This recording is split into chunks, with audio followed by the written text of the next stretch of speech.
참 예수님 사랑합니다. 네, 오늘 연중 제10주일이면서 조부모와 노인의 날을 맞이해서 우선 우리 옆에 있는 분들과 같이 인사 나누겠습니다. 잘 지내셨습니까? 늘 행복하시고 주님 안에서 은혜로운 삶을 살아갈 기도 중에 함께 하겠습니다. 네. 혹시 오늘 우리 본당을 방문해 주신 관광을 오신 분들 계신가요? 한번 손 들어주세요. 저쪽에 계신 분들. 손 들어주십시오. 이분들 환영의 박수를 보내겠습니다. 진심으로 환영합니다. 좋은 시간이 되길 바랍니다. 오늘은 이제 조부모와 노인의 날입니다.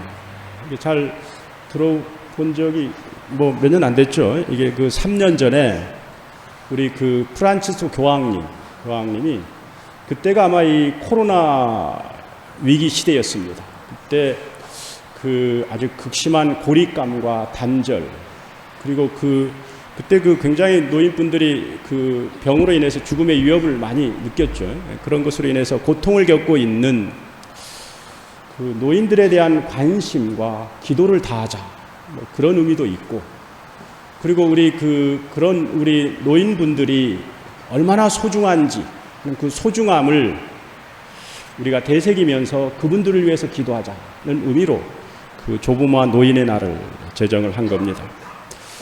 특별히 우리 이런저런 이유로 병상에서 투병 생활하고 있는 고령의 어르신분들이 많습니다. 우리 이분들을 위해서 특별히 오늘만큼은 기도를 해줄 수 있도록 하시고, 그리고 우리 부모님들, 우리 조부모를 위해서 특별히 기도를 뿐만 아니라 시간이 되신 분들은 꼭 안부 전화라도 오늘은 꼭 할 수 있도록 이렇게 했으면 좋을 것 같습니다. 이런 의미로 오늘 강론은 작은 사랑으로 이웃에게 축복의 통로가 되자는 주제로 함께 나누고자 합니다. 아마도 여기 계신 분들 중에 충북 음성군에 있는 꽃동네를 모르시는 분은 거의 없을 것입니다. 혹시 여러분들 꽃동네 봉사활동을 갔다 오신 분 계신가요? 한번 손 들어 주십시오. 요 계시네요. 그래요.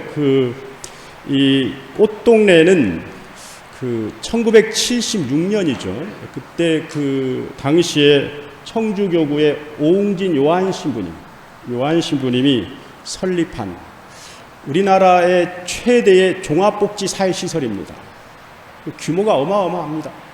가신 분들은 알겠지만은 이곳에 가면은 그곳에 한 4,000명 정도의 형제 자매님들이 있어요.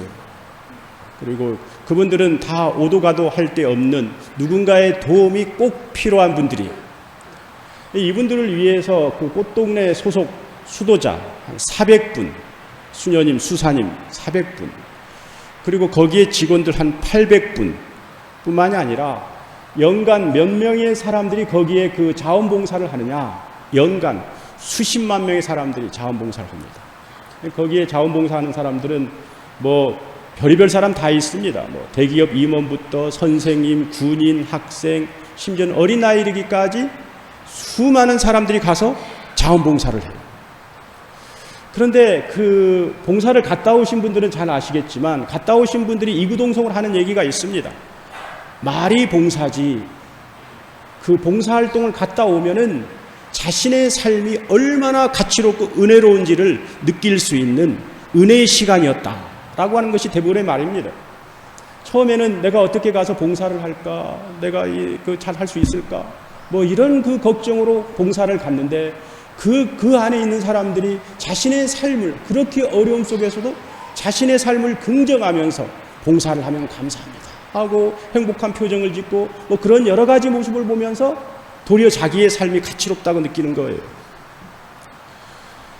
사실 이러한 거대한 사회복지시설이죠.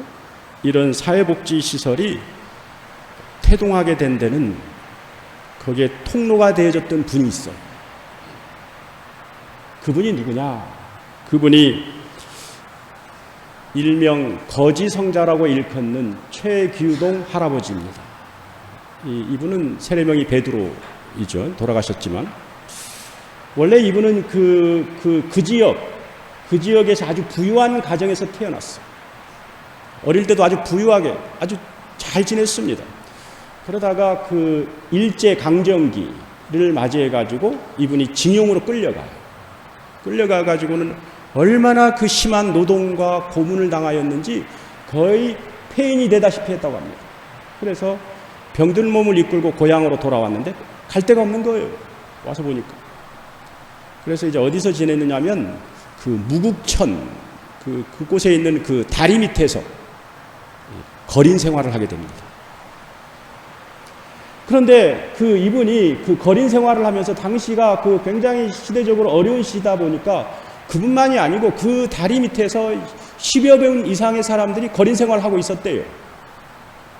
그래서 이분이 도리어 밥동량을 해가지고 자기가 그 동량한 것을 가지고 거기서 움직일 수 없는 그 거린들을 거기서 먹고 이렇게 먹여주고 뭐 그랬다고 합니다. 그래서 사랑을 베푼 거예요. 거린이 거린을에게 사랑을 베푼 겁니다. 그런다가 그 당시에 그 무국천주교의 본당 신부님이 오웅진 신부님이었죠. 오웅진 신부님이 그 장면을 보게 된 거예요. 그러니까 최기동 할아버지가 밥동량을 해가지고 다른 사람에게 먹여주는 그 모습을 보고는 오웅진 신부님이 감동을 받아가지고는 즉시 그 지역에 그 작은 작은 집이죠. 그 사랑의 집을 짓습니다. 그래가지고는 거기에 있는 거린들을 다 모셔와가지고 거기서 이제 사랑의 그 집이 시작이 되는 거예요. 바로 이 집을 토대로 해가지고 지금의 꽃동네가 이루어진 겁니다. 지금의 꽃동네는 한 거지 성자라고 일컬어지는 아주 작은 분의 사랑이 통로가 돼가지고 지금의 거대한 사랑의 보금자리가 된 거예요. 여기에 가면은요, 사랑의 바이러스가 넘칠 학교입니다. 거기에는 어떤 분들은 그런 분도 있다고 합니다. 하는 것마다 안 돼가지고 자포자기 해가지고 매일 무기력하게 살려다가 몰릴 대로 몰려가지고 어쩔 수 없이 자원봉사활동하러 한번 꽃동네를 가본 거예요. 꽃동네를 가가지고 가서 보니까 자기의 삶이 가장 비참한 줄 알았는데 얻어먹을 수도 조차 없는 힘이 없는 사람, 그분들이 그것마저도 주님의 은총이라 생각을 해가지고 서로를 의지하면서 자기의 삶을 긍정하면서 나름대로 삶의 만족을 느끼면서 살아가는 모습을 보고 도리어 삶의 활력을 느껴가지고 새롭게 살아가는 사람들이 무수히 많다고 합니다. 사랑을 배우는 학교입니다. 사랑의 기적이 매일 매순간 이루어지는 곳이에요. 적소성대란 말이 있습니다. 작은 것이 모여가지고 위대한 일을 이룬다 라는 그런 말이 있죠. 이집트에 있는 저 불가사의한 저 피라미드가 그냥 이루어진 게 아닙니다. 무엇으로부터 시작이 됐을까요? 하나의 돌로 시작이 됐겠죠. 돌이 적재돼가지고 쌓여가지고 모여서 피라미드가 생긴 것입니다. 우리가 하는 따뜻한 말 한마디, 예를 들면 내가 무심코 누군가에게 던진 이 따뜻한 말 한마디가 때로는 그 사람의 삶의 동기도 되고 위대한 힘을 발휘해가지고 그 사람을 일으켜 세워주는 삶의 원천이 되기도 합니다. 이런 작은 것은 놀랍고 은혜로운 힘을 발휘해서 위대한 일을 이루는 것입니다.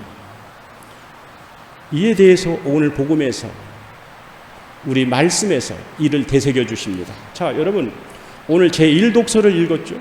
제1독서에 어떤 얘기가 나오냐면 보리빵 20개와 그리고 곡식 이삭, 여분의 곡식 이삭으로 100명의 사람들을 먹이는 그런 이야기가 나옵니다.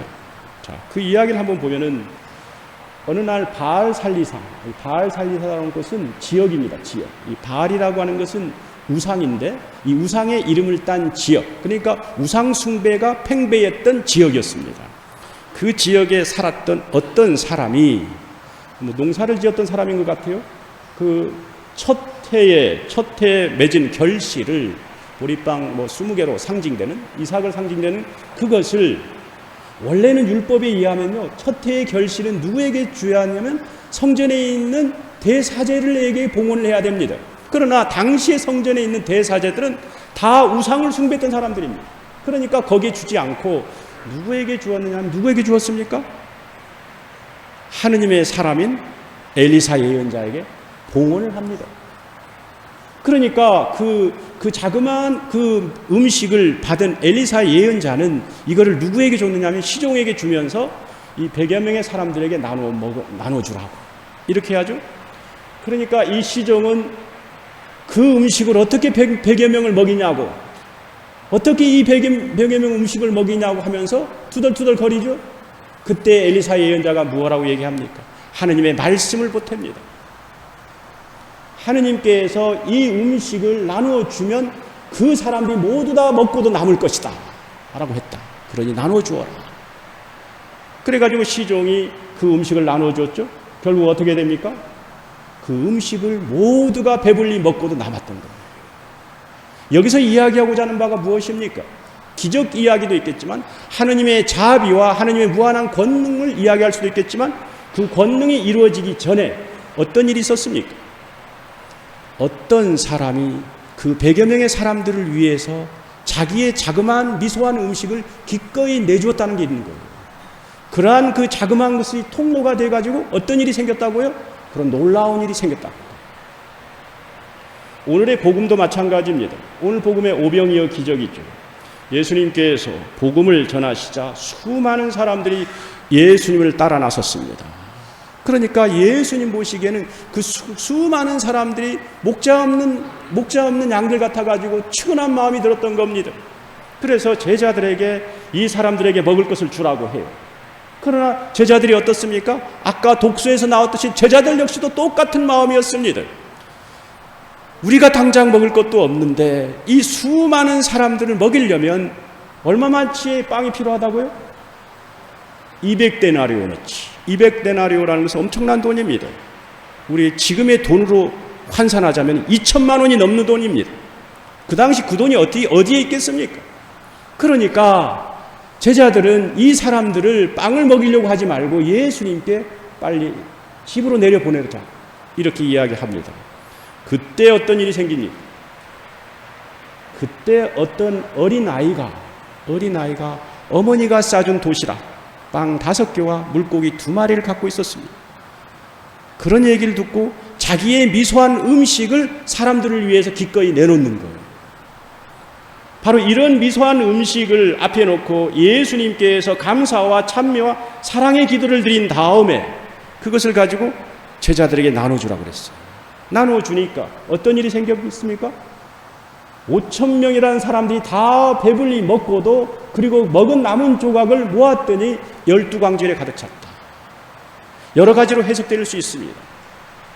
아마 정진석 추기경님은 당시에 이것을 어떻게 해석했느냐 하면 바구니에서 마구마구 빵과 물고기가 쏟아난 것이 아니라 하늘에서 떨어진 것이 아니라 어떤 어린아이도 자기의 그 사랑을 위해서 자기의 그 도시락을 기꺼이 내어주었듯이 이 현상을 보고 거기에 많은 사람들도 예수님을 따라가기 위해서 자기 나름대로 음식들을 갖고 있을 거 아닙니까? 자기의 소중한 음식들을 다 내놓은 거예요. 사랑의 바이러스가 퍼져버린 겁니다. 그래서 모든 사람들이 서로 나누면서 배불리 먹였다. 여러분, 사랑이라고 하는 위대한 일은 작은 사랑에서 완성이 이루어지는 겁니다. 바로 이러한 복음에서 우리에게 이야기하고자 하는 것은 바로 이러한 작은 사랑의 축복의 통로가 되어 위대한 일을 이룬다라고 하는 것입니다. 그러므로 형제 자매 여러분, 근본 한 주를 시작하면서 우리도 우리 가족도 우리 이웃들에게 아주 자그마한 사랑이라도 전해주도록 합시다. 그리고 그것이 통로가 되어 그 사람들에게는 크나큰 힘을 발휘할 것이라고 생각합니다. 그러한 작은 몸짓으로 다른 사람들에게 축복의 통로가 될 수 있는 우리 신재성당 공동체가 되길 주님의 이름으로 기도드립니다.